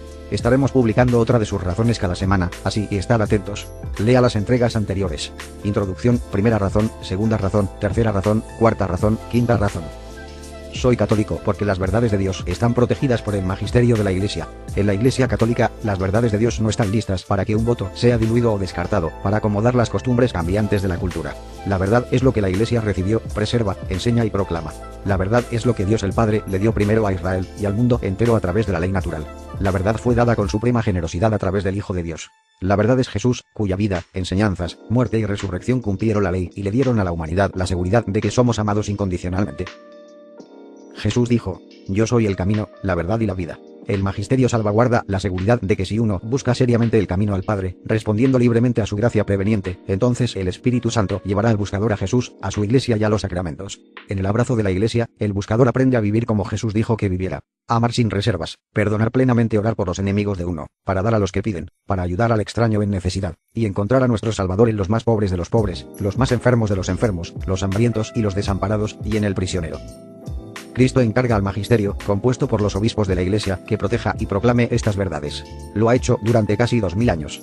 Ya sea que una persona sea católica o no, todo cristiano está en deuda con el magisterio por defender y proclamar la verdad revelada de Dios, para corregir las herejías con la verdad, y enseñar que ser cristiano es vivir en imitación de Cristo. Si bien las denominaciones protestantes creen correctamente que se les ha dado la misma verdad, la realidad es que, al ser independientes, tales cuerpos pueden votar, y algunos han votado, para rechazar las doctrinas bíblicas que se oponen a las costumbres prevalecientes de la sociedad en la que existen sus iglesias. Ha habido ocasiones en que las iglesias protestantes han votado para preservar la verdad de Dios como se revela en las Escrituras, pero ha habido otras, algunas muy recientemente, cuando votaron para rechazarlas por completo. La tragedia es que tienen ese poder. Agrupo todas las denominaciones protestantes en la categoría de independientes porque, mientras que muchos no se verían a sí mismos como tales, porque en varias denominaciones protestantes existe una jerarquía y toda la propiedad se mantiene en fideicomiso por la denominación, en realidad son independientes en la medida en que se han divorciado de la Iglesia establecida por Jesús y se dan a sí mismos el poder de cambiar su constitución, incluso cuando tales cambios están en oposición a las Escrituras. Además, hay iglesias y denominaciones que son excepcionalmente independientes porque no tienen ninguna autoridad de supervisión, excepto la del pastor. No hay diáconos, no ancianos, no hay obispos. Solo un pastor que decide sobre una interpretación de las Escrituras y la enseña conforme a su teología. Tal pastor gobierna la Iglesia como él o ella considere oportuno. Periodo. Hay entre 30 y 50.000 denominaciones protestantes en todo el mundo. Dentro de 100 años, ese número podría aumentar a la mitad. ¿Cuántas teologías representarán? ¿Cuántos autócratas gobernarán las iglesias independientes, algunas pequeñas y otras grandes? Abrir interrogación con qué teología se enseñará a las congregaciones. Decir que se enseñará la Biblia, y eso es suficiente, simplemente no es verdadero, ya que nadie enseña e interpreta la Biblia aparte de una teología, ya sea que el maestro o el predicador reconozca el hecho o no. Enseñar y predicar es expresar una opinión de lo que significan las Escrituras. Esa opinión es una teología sostenida por el maestro o predicador. ¿Pero de qué teología es la pregunta? Como antiguo protestante, estoy agradecido por el magisterio que enseña y defiende las verdades inmutables de Dios. Soy consciente de que los obispos del magisterio están en sucesión directa de los primeros apóstoles y que enseñan, predican y defienden el Evangelio según lo transmitido por Jesús y sus apóstoles. Como los primeros apóstoles, el magisterio deriva su autoridad de Cristo. Es de él, el fundador de la Iglesia, que el magisterio recibe el poder y la sabiduría para defender y explicar las verdades de Dios. El magisterio es la sexta razón por la que me convertí en católico. 12 razones por las que un pastor protestante se convirtió en católico. La séptima razón. Lo siguiente es parte de una serie en curso por el Dr. Norman Brunel. Estaremos publicando otra de sus razones cada semana, así que estad atentos. Lea las cuotas anteriores. Introducción, primera razón, segunda razón, tercera razón, cuarta razón, quinta razón, sexta razón. Soy católico debido a la valiente postura de la Iglesia sobre los asuntos que han destruido el tejido social de la sociedad estadounidense y han fracturado gravemente los cimientos de lo que una vez fue una gran nación. No es una nación perfecta en ningún caso, pero sí excelente. Si no fuera por la voz de la Iglesia católica, solo se oirían pequeños y dispersos intentos de apoyar la santidad del matrimonio, la libertad religiosa y la vida misma. La capitulación de varias de las principales denominaciones protestantes a las agendas seculares ha debilitado gravemente el testimonio cristiano en América. Uno no puede dejar de pensar en la timidez de las denominaciones protestantes alemanas durante los primeros años del Tercer Reich. Para cuando estalló la Segunda Guerra Mundial, el testigo cristiano había sido tan eficazmente silenciado que el Reich tenía rienda suelta para actuar como una máquina de matar que arrasó a millones de ciudadanos por ser políticamente incorrecto. Antes de la guerra, había millones de alemanes que pensaban que su gobierno, aunque duro, nunca haría nada parecido a lo que se descubrió al final de la guerra. Pero nada es imposible una vez que se suprime la libertad religiosa. La analogía con Alemania no es extrema y por eso, una nación que asesinará a niños no nacidos es una nación que hará cualquier cosa, incluida la redefinición del matrimonio, la piedra angular de la civilización. La mayoría de los estadounidenses no creen que sus libertades puedan ser severamente reducidas o destruidas, ciertamente no por su propio gobierno, pero luego los estadounidenses confiados no ven la conexión entre la sanción de asesinatos de niños por parte del gobierno, más de 50 millones desde el veredicto de Roe contra Wade, y la determinación del gobierno de anular las convicciones religiosas con mandatos de salud que requieren organizaciones religiosas, entre ellas los hospitales católicos y los asilos de ancianos, para proporcionar anticonceptivos y abortivos a sus empleados a través de sus programas de seguro de salud y los intentos del gobierno, a través del IRS, de penalizar a las organizaciones que el IRS considera que obstaculizan la agenda de los laicos.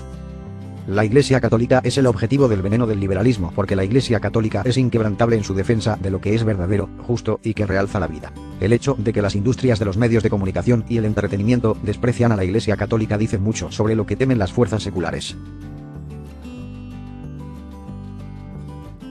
La deuda que todos los cristianos tienen con la Iglesia Católica es incalculable. Uno debería preguntarse, ¿qué otro grupo cristiano está abordando de manera pública y audaz las agendas políticas que buscan destruir vidas inocentes, redefinir el matrimonio y robar a las organizaciones religiosas sus derechos?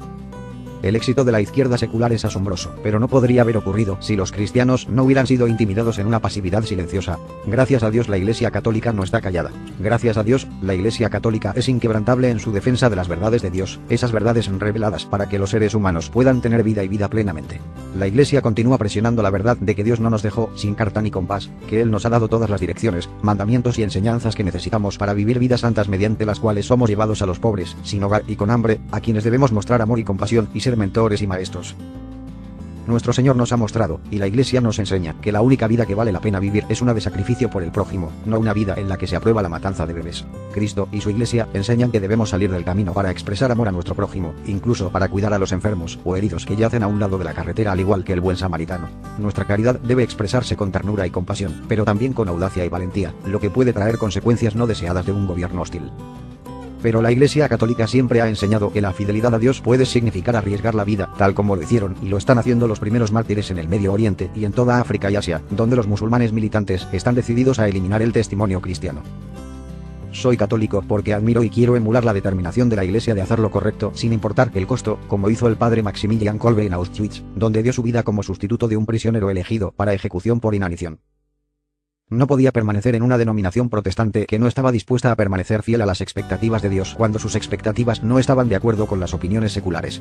En junio de 2011, la denominación en la que fui ordenado eliminó de su constitución el estándar de ordenación que exige a sus oficiales que sean fieles en matrimonio y castos en soltería, y en caso de fracaso, que se arrepientan. En junio de 2014, la Asamblea General de la misma denominación votó para redefinir el matrimonio. ¿Y dónde se detiene la redefinición?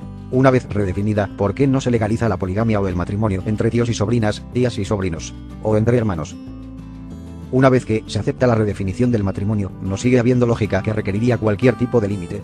Es una época muy oscura cuando las denominaciones cristianas adoptan políticas seculares que se oponen a la enseñanza de las Escrituras, especialmente cuando se hace más claro que aquellos mismos secularistas están decididos a destruir la influencia del Evangelio. No olvido que hay muchos protestantes que están tan preocupados como los católicos por la confusión moral en nuestra nación y dentro de algunas denominaciones estadounidenses. Pero abrir interrogación, ¿dónde está su unidad? ¿Dónde está su fuerza? ¿Bajo qué bandera unida luchan para que la verdad de Dios prevalezca? ¿Qué estrategia sagrada se ha formado? Algunos protestantes están luchando individualmente contra la buena lucha por la preservación de la verdad, pero ¿qué hacen las denominaciones protestantes haciendo unidad para contrarrestar la imposición o el abrazo de una agenda secular? Debido a que no hay unidad y mucha timidez, lo sagrado es soplado a los vientos como dientes de león en la primavera.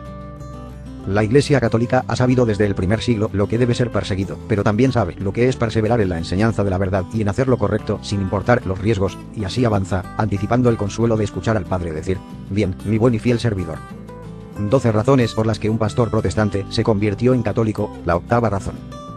Lo siguiente es parte de una serie en curso por el Dr. Norman Grumman. Estaremos publicando otra de sus razones cada semana, así que estad atentos. Lea las entregas anteriores. Introducción, primera razón, segunda razón, tercera razón, cuarta razón, quinta razón, sexta razón, séptima razón. Soy católico debido a EWTN, la red de televisión de la palabra eterna. Hace más de 20 años, comencé a observar la red por curiosidad y descubrí a la Madre Angélica hablando con sabiduría de una manera muy directa y sencilla. En los mismos años en que la escuché por primera vez, estaba en el seminario donde tuve la experiencia de que todos, especialmente los hombres, bailaban con cautela sobre ciertos temas por temor a incurrir en la ira de feministas y liberales y profesores que apoyaban la agenda de la extrema izquierda. Aprendimos rápidamente en el seminario que la franqueza era tabú, si la franqueza transmitía prácticamente cualquier cosa ortodoxa. Pero si uno habla desde el campo de la izquierda, entonces la franqueza podría sonar como una ametralladora en manos de un terrorista y todo permanecería bien en los pasillos de la teología sagrada. En contraste con esa pretensión sofomórica, pero muy peligrosa, Madre Angélica era un gran soplo de aire fresco. La amo. Cuando descubrí su historia completa, cómo creció en un vecindario difícil en un hogar de padres solteros, cuando su padre los abandonó, mi admiración creció exponencialmente. Se convirtió en una monja cuya fe la llevó desde Ohio a Birmingham, Alabama, donde con nada más que coraje y confianza en la provisión de Dios, comenzó un monasterio cuyo alcance incluía la formación de la red religiosa más grande del mundo. La fe y un espíritu audaz le dieron los medios para hacer lo que Dios le pedía, aunque lo que le pedía no estaba en su esfera de talento o experiencia. Su abandono a la voluntad de Dios, cuando nada tenía sentido desde un punto de vista mundano, me demostró una enorme inspiración. También me atrajeron las discusiones sobre otros programas de WTN en los que los teólogos, laicos y ordenados hablaron sobre las implicaciones de la teología católica en un mundo hostil a los fundamentos del cristianismo.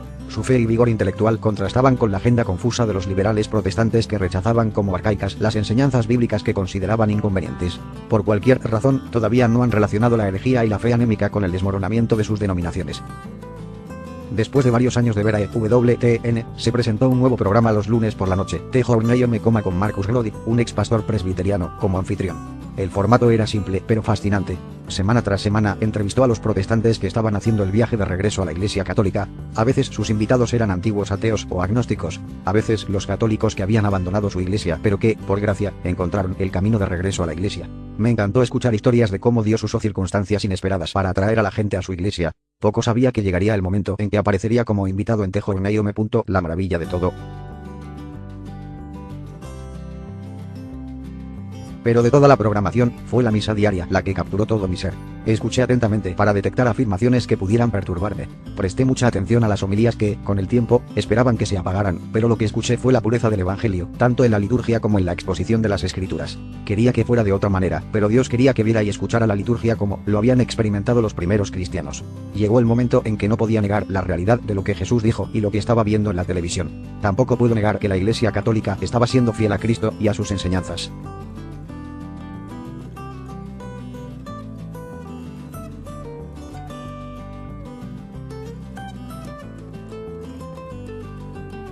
Pero me tomó muchos años encontrar el valor para abrazar lo que Dios estaba ofreciendo.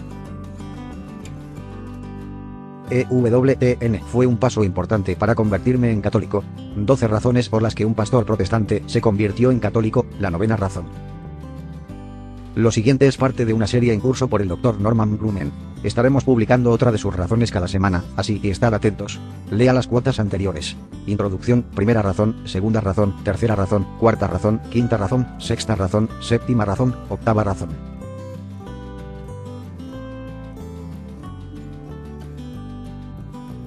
No puedo abordar la novena razón sin antes agradecer a Dios por el don de amar la lectura, porque fue a través de la lectura que también encontré una razón para cruzar el Tíber. La historia y las biografías han sido grandes amores desde que tengo memoria. Cada uno precedió a mi amor por la teología. Pero Dios, el tema de la teología, tuvo mi atención desde los primeros recuerdos en las historias que escuché en casa y en la escuela dominical. No fue difícil encontrarlo más tarde en biografías de figuras distantes, así como en aquellos que vivieron en mi vida. Prácticamente todos los que piensan más allá de las necesidades de la vida reflexionarán sobre la existencia y los atributos de Dios, aunque sea brevemente, pero el pensamiento surgirá inevitablemente. Sospecho que incluso aquellas personas que dicen haber pensado muy poco en cuanto a si Dios existe han dado más de lo que están dispuestos a admitir.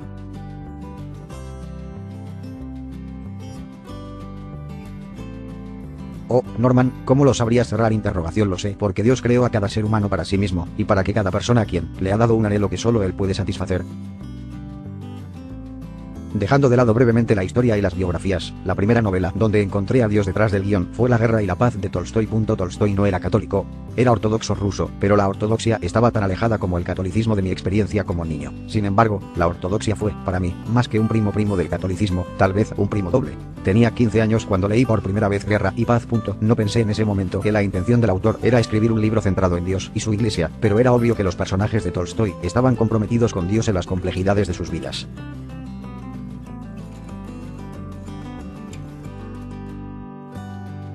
Más tarde supe que Tolstói vacilaba durante décadas entre amar a la ortodoxia y odiarla, luchando todo el tiempo por la naturaleza divina de Cristo mientras amaba al hombre Jesús. Tan fuerte y misteriosa fue la realidad de Dios para Tolstói que no pudo escribir una obra tan monumental sin traer su fe siempre cambiante, pero centrada en Dios. Al leer Guerra y Paz no quería hacer nada más. Los personajes eran tan reales como las personas con las que vivía. Me conmovió especialmente el tratamiento de Tolstói con la vida y la muerte del príncipe Andrei, y comencé a considerar la experiencia de morir de una manera más reverente. No era demasiado joven para pensar seriamente en lo que estaba más allá de nuestra mortalidad.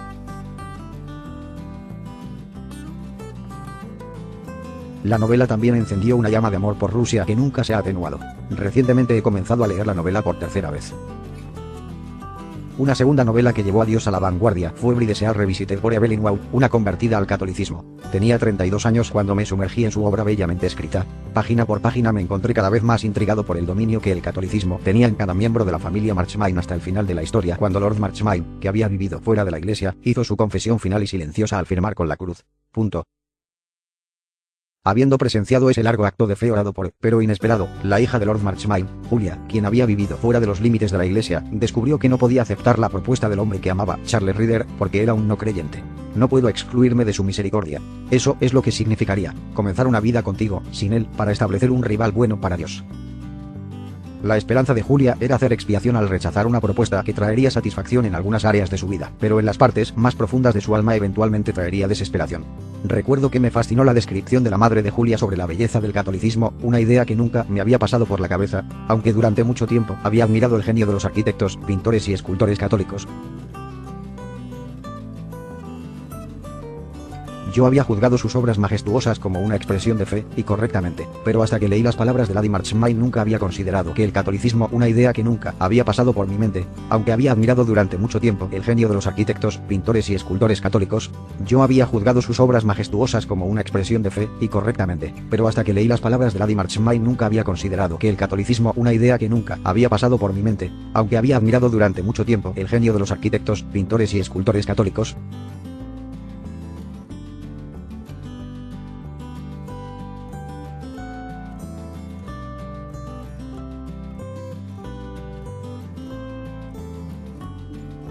Yo había juzgado sus obras majestuosas como una expresión de fe, y correctamente, pero hasta que leí las palabras de Lady Marchmain nunca había considerado que el catolicismo en sí contenía una belleza innata, una belleza que emana de la verdad.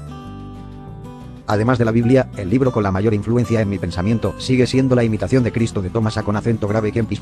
Escrito por un monje a principios del siglo XV, es una combinación de refranes, una guía para la vida cristiana, un diálogo entre Cristo y el lector y una teología de la Eucaristía. Thomas expresa la fe católica destilada y pura, la fe cristiana en su esencia. No es sorprendente que Thomas dependa en gran medida de las Escrituras para hacer sus múltiples puntos. Es difícil imaginar a un cristiano que lo lea pensativamente sin considerar los beneficios de una vida más pura y más caritativa.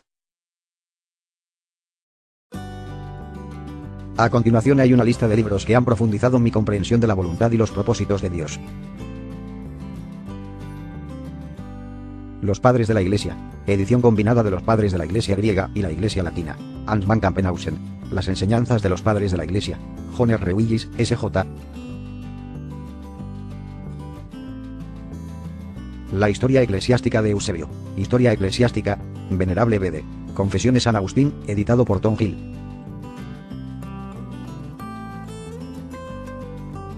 La ciudad de Dios San Agustín, traducido por Marcus Dodds, D.D., con una introducción de Thomas Merton.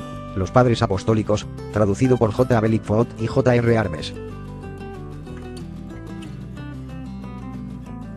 El camino de los místicos, John Michael Talbot y Steve Ravel. Padres de la Iglesia, Benedicto XVI. El excelente imperio, Jaroslav Pelikan.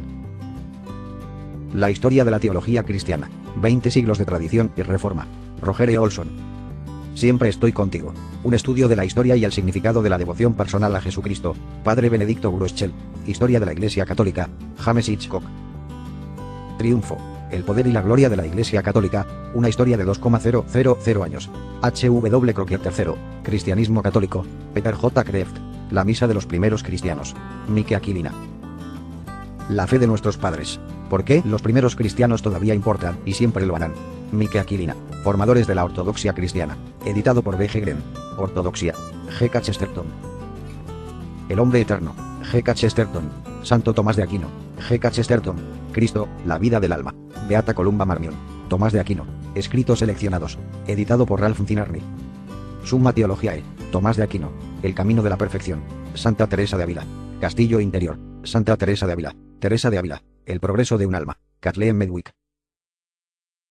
El corazón habla al corazón, la tradición salesiana, Wendy M. Meulin. Encontrar la voluntad de Dios para ti, San Francisco de Sales. Introducción a la vida devota, San Francisco de Sales.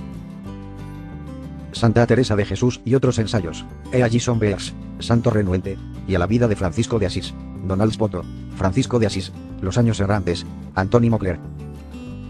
Las pequeñas flores de San Francisco, Rafael Brown, Francisco de Asís, La vida y la vida futura de un santo medieval, André Bauchez.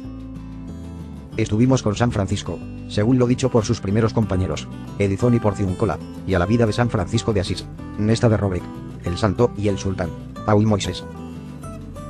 La noche oscura del alma, San Juan de la Cruz, las obras completas de San Juan de la Cruz, traducido por Kieran Cabanau, Otilio Rodríguez.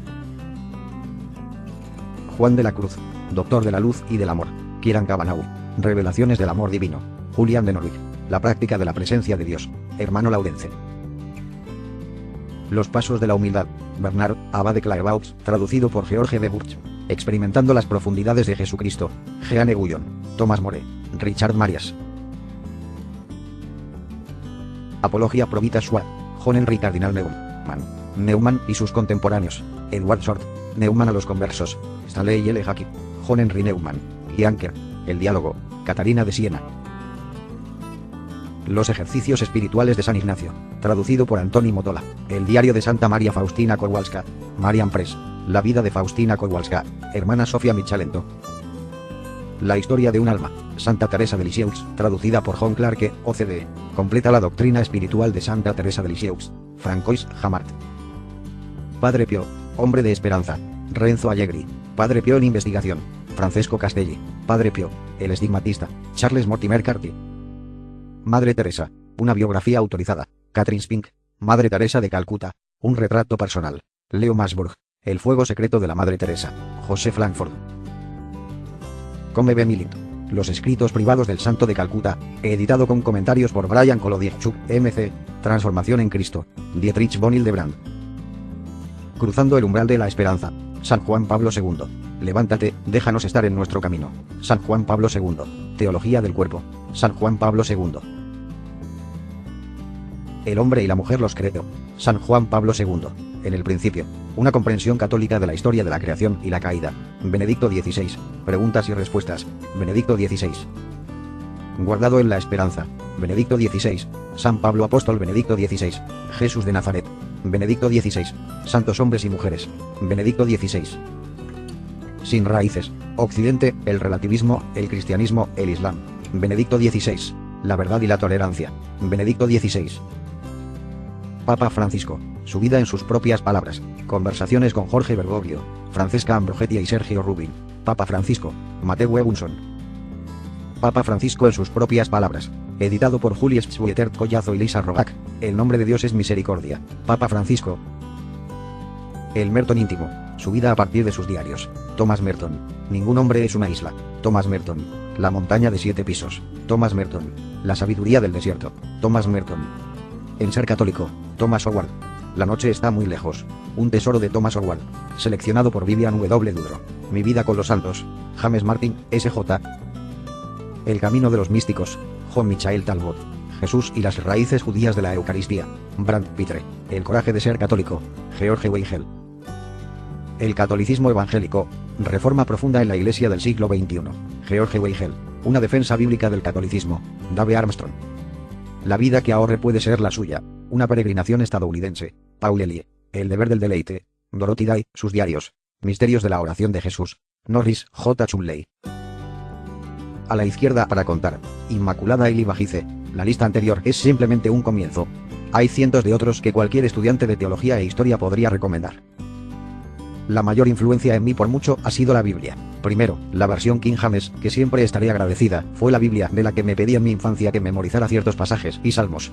Como traducción al inglés, no tiene igual por la belleza y la majestuosidad del lenguaje.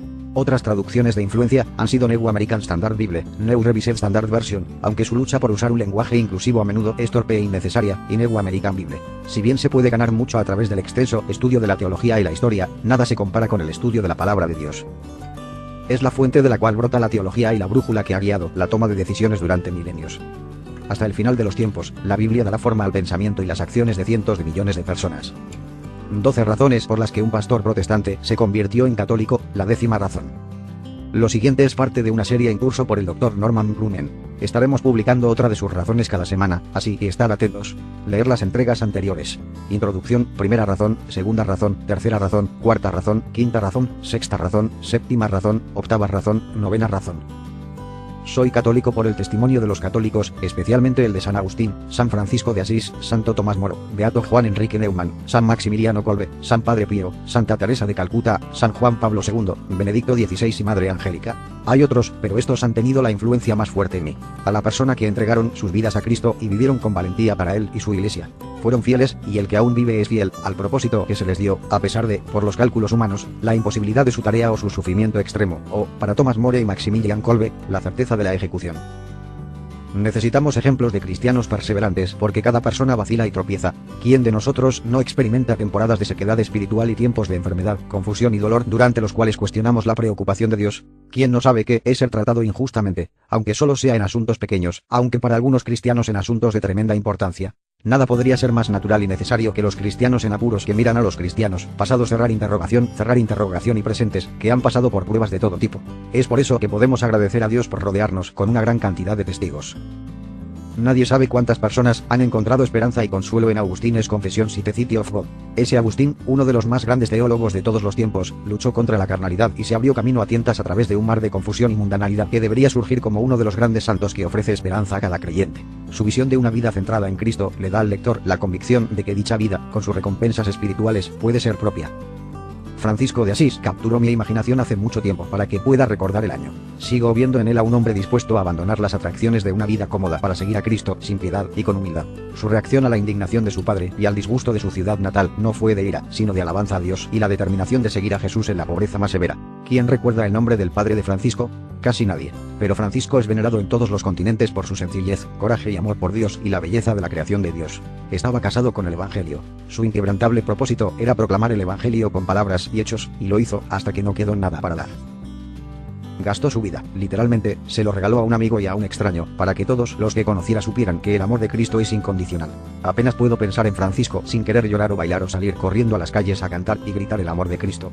Aquellos de nosotros que conocemos las restricciones del traje de conformidad de hierro, usado por temor a que nos consideren tontos, también sabemos lo liberador que puede ser el abandono del orgullo de Francisco. La Iglesia del siglo XIII tenía una necesidad desesperada de santos necios y reformadores. Francisco era ambos. No como el enojado Martín Lutero, que se enojó con el lenguaje más burdo imaginable, y cuyo prejuicio contra los judíos fue espantoso. El amor de Francisco se extendió a cada persona y a todas las criaturas de Dios, incluso a los elementos de la naturaleza, el hermano sol y la hermana luna, el fuego y el agua y el viento y la lluvia. Fue considerado en su propia vida como un apenas puedo pensar en Francisco sin querer llorar o bailar o salir corriendo a las calles a cantar y gritar el amor de Cristo.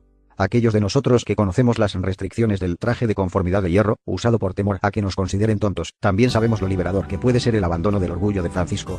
La Iglesia del siglo XIII tenía una necesidad desesperada de santos necios y reformadores. Francisco era ambos. No como el enojado Martín Lutero, que se enojó con el lenguaje más burdo imaginable y cuyo prejuicio contra los judíos fue espantoso. El amor de Francisco se extendió a cada persona y a todas las criaturas de Dios, incluso a los elementos de la naturaleza, el hermano sol y la hermana luna, el fuego y el agua y el viento y la lluvia. Fue considerado en su propia vida como un apenas puedo pensar en Francisco sin querer llorar o bailar o salir corriendo a las calles a cantar y gritar el amor de Cristo. Aquellos de nosotros que conocemos las restricciones del traje de conformidad de hierro, usado por temor a que nos consideren tontos, también sabemos lo liberador que puede ser el abandono del orgullo de Francisco. La Iglesia del siglo XIII tenía una necesidad desesperada de santos necios y reformadores. Francisco era ambos. No como el enojado Martín Lutero, que se enojó con el lenguaje más burdo imaginable y cuyo prejuicio contra los judíos fue espantoso. El amor de Francisco se extendió a cada persona y a todas las criaturas de Dios, incluso a los elementos de la naturaleza. El hermano sol y la hermana luna, el fuego y el agua y el viento y la lluvia. Fue considerado en su propia vida como un aquellos de nosotros que conocemos las restricciones del traje de conformidad de hierro, usado por temor a que nos consideren tontos. También sabemos lo liberador que puede ser el abandono del orgullo de Francisco. La Iglesia del siglo XIII tenía una necesidad desesperada de santos necios y reformadores. Francisco era ambos. No como el enojado Martín Lutero, que se enojó con el lenguaje más burdo imaginable y cuyo prejuicio contra los judíos fue espantoso. El amor de Francisco se extendió a cada persona y a todas las criaturas de Dios, incluso a los elementos de la naturaleza. El hermano sol y la hermana luna, el fuego y el agua y el viento y la lluvia. Fue considerado en su propia vida como un aquellos de nosotros que conocemos las restricciones del traje de conformidad de hierro, usado por temor a que nos consideren tontos. También sabemos lo liberador que puede ser el abandono del orgullo de Francisco. La Iglesia del siglo XIII tenía una necesidad desesperada de santos necios y reformadores. Francisco era ambos. No como el enojado Martín Lutero, que se enojó con el lenguaje más burdo imaginable y cuyo prejuicio contra los judíos fue espantoso. El amor de Francisco se extendió a cada persona y a todas las criaturas de Dios, incluso a los elementos de la naturaleza. El hermano sol y la hermana luna, el fuego y el agua y el viento y la lluvia. Fue considerado en su propia vida como uno como el enojado Martín Lutero, que se enojó con el lenguaje más burdo imaginable y cuyo prejuicio contra los judíos fue espantoso. El amor de Francisco se extendió a cada persona y a todas las criaturas de Dios, incluso a los elementos de la naturaleza. El hermano sol y la hermana luna, el fuego y el agua y el viento y la lluvia. Fue considerado en su propia vida como uno como el enojado Martín Lutero, que se enojó con el lenguaje más burdo imaginable y cuyo prejuicio contra los judíos fue espantoso. El amor de Francisco se extendió a cada persona y a todas las criaturas de Dios, incluso a los elementos de la naturaleza. El hermano sol y la hermana luna, el fuego y el agua y el viento y la lluvia. Fue considerado en su propia vida como un alter Christus.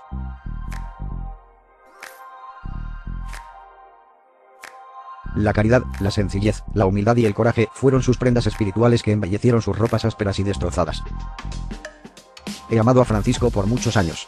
En su fe, encuentro muchas razones para examinar las mías y orar por la gracia que me haría más semejante a Cristo. En cualquier contexto, el coraje está virtualmente al mismo nivel que la integridad y la bondad, y en un contexto cristiano, el coraje es igual a ellos, porque sin coraje ni la integridad ni la bondad pueden tener su juego completo. El coraje le dio a Sir Thomas More y al padre Maximilian Kolbe la capacidad de enfrentar a sus enemigos con la calma y la dignidad de Cristo. Cualquiera de los dos hombres pudo haber escogido el silencio y haber conservado su vida. Tampoco lo hizo. Su sentido de la justicia no permitía la pasividad de un cobarde. Ambos fueron ejecutados. Más porque no comprometería sus convicciones cristianas con respecto al divorcio y la ruptura de Henry Tudor con Roma, y cerrar interrogación Kolbe, porque se ofreció como voluntario para ser ejecutado en lugar de un compañero de prisión que tenía esposa e hijos. En otras palabras, Kolbe acudió a una carnicería de hambre por caridad, a un hombre que no había conocido antes del encarcelamiento, y More fue decapitado porque no se dejaría intimidar por el genio, la lujuria y el poder de Enrique VIII. Tal coraje sostuvo a More y Kolbe, y sostuvo a los mártires de hoy en el Medio Oriente, África y Asia, y donde quiera que los cristianos estén amenazados por grupos que encuentran repulsiva la santidad. Dios sabe cuánto necesitan los cristianos el valor, no solo en Siria, Irak, Irán y Nigeria, sino también en Estados Unidos y Europa. ¿Y qué cristiano no pudo encontrar inspiración en San Padre Pío? Fue él quien perseveró en la fe cuando su salud se vio terriblemente comprometida, cuando algunos en la jerarquía de la Iglesia lo consideraron un fraude, y cuando sufrió las heridas de los estigmas y la fatiga extrema. Lo que me inspira es que con tantas cruces puestas sobre él, el Padre Pío siguió adelante con humildad y con firmeza haciendo lo que se le ordenó hacer. ¿Quién no podría encontrar tal fe edificante? Santa Teresa de Calcuta seguramente sigue siendo la mujer más admirada de nuestro tiempo. ¿Por qué? Porque fue fiel al llamado de Cristo en su vida, una vocación de sacrificio poco común, en la que estuvo expuesta diariamente a las condiciones más espantosas que un ser humano puede encontrar en las personas enfermas y sin hogar, y morir no solo en las calles de Calcuta, sino en cualquier lugar donde se encuentren sus misioneros. De la caridad sirven. Su rechazo total de los elementos innecesarios del materialismo reflejaba el rechazo que distinguía a San Francisco. En contraste con el abrazo de Teresa a la pobreza, nos sentimos tentados de mil maneras de abrazar una cultura obsesionada con la exhibición de riqueza y la búsqueda adictiva del placer. Pocas cosas podrían ser más antiquísimas. La vida de Santa Teresa era lo opuesto a tales valores, y el mundo tomó nota, y aún lo hace. Si alguna vez la hubiera conocido. 12 razones por las que un pastor protestante se convirtió en católico, la 11ª razón. Lo siguiente es parte de una serie en curso por el Dr. Norman Brummen. Estaremos publicando otra de sus razones cada semana, así que estad atentos. Lea las entregas anteriores. Introducción, primera razón, segunda razón, tercera razón, cuarta razón, quinta razón, sexta razón, séptima razón, octava razón, novena razón, décima razón.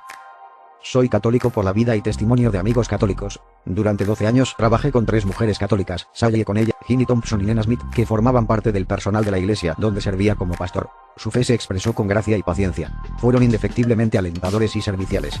Rara vez hablaban de ser católicos a menos que fueran interrogados. A medida que pasaban los años, preguntaba con más frecuencia, aunque la mayoría de mis palabras eran, en gran medida, expresiones de admiración en lugar de una indagación en teología. Tuvieron una enorme influencia en mi pensamiento, aunque no lo sabían en ese momento.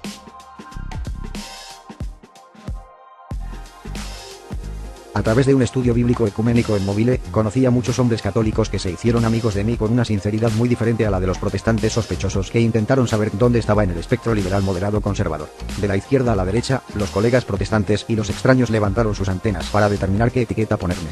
El procedimiento se realizaba generalmente con civismo vigilado y era mucho más frecuente que lo practicaran los pastores que los laicos. No fue mucho después de mi ordenación que me encontré agradeciéndole a Dios por los laicos que estaban libres de esa pretensión teológica y simplemente me esforcé por profundizar en la fe y la comprensión, en conocer a Jesús y en las Escrituras más íntimamente y en demostrar su gratitud a través de actos de compasión y sacrificio.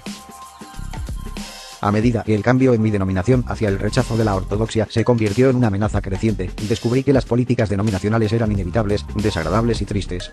Al mismo tiempo, fue una gracia inesperada adquirir amigos católicos cuya fe era ortodoxa y que no participaban en fieros debates con pastores y amigos sobre temas que eran un anatema para las enseñanzas de Cristo y los apóstoles.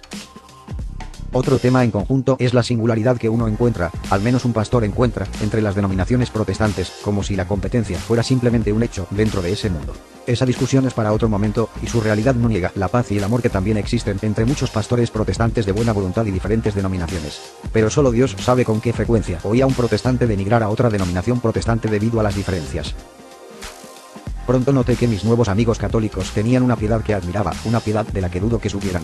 En contraste, a menudo había encontrado entre mis colegas protestantes en el ministerio la determinación de no parecer piadosos. No me refiero a la piedad expresada de manera llamativa y superior. Me refiero simplemente a la piedad de un cristiano agradecido que no es un ser torpe cristiano en una cultura secular. Descubrí que mis amigos católicos no tenían miedo de transmitir su fe a través de actos de piedad, y me encantó. Poseían una humildad impresionante. No se apresuraron a dar las respuestas oportunas ni a asegurarse de que todos supieran qué tan espiritualmente inteligentes eran o cuán perfectamente en sintonía estaban con la cultura secular. Encontré su práctica sincera y sin pretensiones de fe refrescante. Curiosamente, su piedad me recordó la piedad sin pretensiones de varios de los amigos bautistas de mis padres de mi infancia. Una expresión de fe tan natural como respirar y hablar. Imagínese. Con la excepción de mis años en Waikraus, Georgia, rara vez me encontraba con tanta dulzura de fe en mis años adultos como lo conocía de niño, hasta que entré en el mundo católico en mis 60 años. Para estar seguro, lo encontré. Cuando me retiré en 2011, no tenía un número reducido de amigos católicos, tantos, de hecho, que en mi recepción de jubilación un feligrés me dijo: nunca había visto a tantos católicos bajo un techo protestante. En la recepción de mi 10º aniversario en 2009, me presentaron una estatua de San Francisco. Hasta ese momento no me había dado cuenta de lo frecuentes que eran mis referencias para él, cuya fe y valor había admirado durante mucho tiempo. Qué portento fue el regalo de esa estatua, pero que, sin embargo, ocultó el futuro. Después de anunciar en mayo de 2011 que me retiraría en junio, recibí una invitación de 5 amigos católicos, Pete Peters, Jackie O'Neill, Jack Zuckley y Peter Martin, para asistir los martes por la mañana a los Hombres de San José, un grupo formado en la parroquia de San Ignacio con el propósito de estudiar la lección del Evangelio para el domingo siguiente a su reunión. Acepté y, en mi primera reunión, entré en una búsqueda ansiosa por las riquezas del Evangelio. 3 meses después, Pete Peters me invitó a la adoración en la capilla de San Ignacio. Fue allí, en la adoración de Jesús, que me di cuenta de que era católico.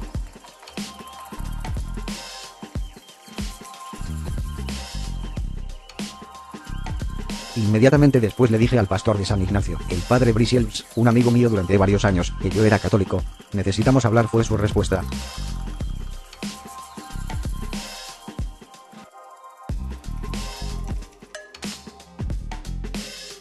Cuando recordamos los amigos íntimos que Jesús tenía, un círculo cuyos nombres puede nombrar cualquier alumno del Nuevo Testamento, percibimos cuán importantes eran las amistades para él. Después de casi 7 décadas de vida, puedo decir, sin reservas, que los amigos no están enojados con el pastel. Ellos, con nuestras familias, son la torta. ¿Para qué sería la vida sin ellos? Jesús, por supuesto, siendo el amigo supremo, y por gracia, nuestro hermano. Fue por la providencia de Dios que mis amigos católicos jugaron un papel en mi decisión de aceptar lo que Dios me estaba pidiendo. Fueron colocados en mi vida para cumplir un rol que desconocían, un rol que haría una transición difícil mucho más suave. No dejé de agradecer a Dios por ellos, ni olvido el poder de una invitación. ¿Dónde estaría hoy? ¿No me habían invitado mis amigos a los Hombres de San José y un amigo que me había invitado a la adoración?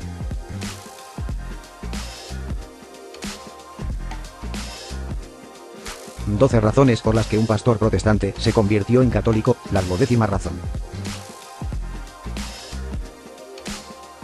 La siguiente es la conclusión de nuestra serie por el Dr. Norman Brummen. Leer cuotas anteriores. Introducción, primera razón, segunda razón, tercera razón, cuarta razón, quinta razón, sexta razón, séptima razón, octava razón, novena razón, décima razón, undécima razón. Si la historia no tiene importancia para una persona, entonces la 12ª razón por la que soy católico tendrá poco sentido para ella. Pero si uno es un poco consciente de que somos quienes somos debido al juego y el poder de la historia, entonces mi decisión tendrá sentido. La Iglesia Católica es la Iglesia fundada por Cristo y facultada por el Espíritu Santo en el día de Pentecostés, 50 días después de la resurrección de Jesús. En la fiesta judía de Pentecostés, 10 días después de la ascensión, varias denominaciones fueron no traídos a la existencia. Ni el Padre ni el Hijo pensaron que era sabio, bueno o santo crear miles de denominaciones con cada denominación enfatizando ciertas doctrinas basadas en una pequeña colección de versos. El Dios triuno siempre ha amado la unidad. Está claro que, al igual que Dios desea que los cristianos no se dividan, también capacita a su novia para hablar con una voz unificada del Evangelio de la gracia y la salvación a un mundo confuso y caótico. Lo que hace que un creyente arrepentido caiga postrado ante el altar es darse cuenta de que el Hijo de Dios ha tomado a la Iglesia como su esposa. Por la bondad y el amor de Cristo, la Iglesia se injerta para siempre en Él, nuestro Redentor. La verdad de esa unión perfecta y eterna nos deja atónitos de asombro y gratitud. Dentro del abrazo de la novia de Cristo, quiero vivir y morir. No quiero vivir el resto de mi vida y morir en una iglesia conocida por otro nombre que no sea santo, católico y apostólico. Quiero que mi vida esté unida inseparablemente a esa iglesia en la que el Espíritu Santo descendió por primera vez. No puedo desear la muerte en una iglesia fundada por un simple movimiento mortal o reformador. Aunque la contribución protestante al reino de Cristo ha sido significativa, y aunque la salvación ciertamente se puede encontrar dentro de las enseñanzas de la mayoría de las denominaciones protestantes, no para mí es una iglesia conocida por su forma de gobierno o por el nombre de un reformador. Quiero vivir y morir en la Iglesia de Jesucristo, la Iglesia abrazada por los primeros cristianos y por la que estaban dispuestos a morir. La historia muestra que esta Iglesia santa, católica y apostólica no siempre ha actuado de acuerdo con las enseñanzas de su esposa. Ha habido transgresiones escandalosas que todavía avergüenzan profundamente a quienes las estudian, pero, en verdad, habrá transgresiones nuevamente porque la Iglesia está formada por pecadores. Soy un pecador y encuentro una gran compañía entre las decenas de millones de pecadores que viven abrazados por esa Iglesia que salvaguarda las verdades de Cristo a pesar de las fallas personales de algunos guardianes de su verdad. No soy católico porque todos los católicos son excepcionalmente piadosos o altamente evolucionados espiritualmente, porque, por supuesto, no lo son.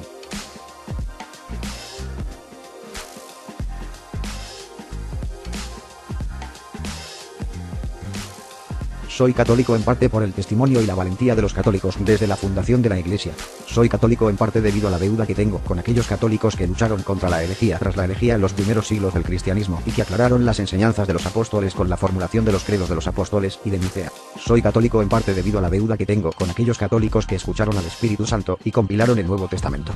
Soy católico en parte por el ejemplo de amor, obediencia y fidelidad de aquellos católicos que no se desviarían de los principios de la fe cristiana, aunque eso significara el sacrificio de sus vidas.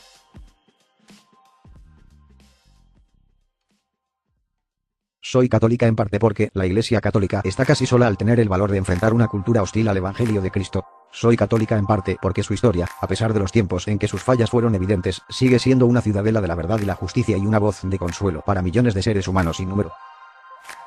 Soy completamente católico porque la misión de la Iglesia es preservar la verdad a cualquier costo. Soy completamente católica porque su objetivo es compartir esa verdad predicada y vivida por Cristo y compartida con el mundo por sus apóstoles a su disposición, aunque les costó la vida a los apóstoles. Soy completamente católico porque la Iglesia lee y predica la palabra escrita en cada misa y ofrece en cada misa la palabra encarnada. Soy completamente católico porque ninguna parte de las Escrituras se pasa por alto intencionalmente en la presentación del plan de Dios para la salvación de la humanidad. Estoy completamente católica porque puedo confiar en la Iglesia, porque ella confía en su esposa cuando sus enseñanzas se oponen a las normas de una cultura de adoración propia. Puedo confiar en la Iglesia Santa, católica y apostólica porque ella es la novia de Cristo y Él redimirá sus caminos cuando ella se equivoque y la llevará de vuelta a ese camino recto que lleva a la vida eterna. Soy completamente católico porque la voluntad de mi padre es que lo disfrute en la iglesia de su hijo. Yo no he dejado las tradiciones en la que se crió y en la que yo estaba ordenado, si no fuera por el hacer señas del Padre en esa arca sobre la cual su hijo tiene el mando y en cuyas velas es el viento del Espíritu. Solo por la gracia y la providencia de Dios habría hecho tal cambio. Por eso soy católico.